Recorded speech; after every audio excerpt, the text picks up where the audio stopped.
Question number 2, Mr. Barkley, we'll also start with you here, talking more about housing. Housing costs have spiked in the years since the pandemic. Nearly half of all renter households in the U.S. paid more than 30% of their income toward housing costs last year. What is your plan to make housing more affordable in California?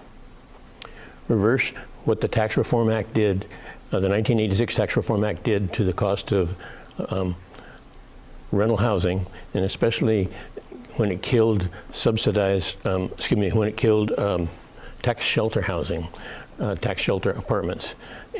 Communities like Manteca constructed thousands of apartments in the 25 years before that act. Since the act, there were only 2 major complexes developed. One was on the books at that time. If you don't build apartments, people can't find apartments that they can afford. We need to pull that off. We need to reverse those 3 things I mentioned before and bring the cost of housing down and make the housing available. Mr. McClintock, same question. Well, get the government out of the way and allow builders to build to all levels of the housing market. We used to have that freedom, and housing was a fraction of the cost that it is today. This is entirely government created. If in anything, something that's scarce is expensive. When it's plentiful, it's cheap.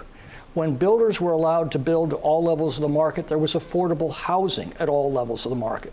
But increasing government restrictions, delays in permitting, limits on the number of units that could be built, and all of the conditions such as mandatory solar panels on new housing, that drives the cost out of reach for most Californians.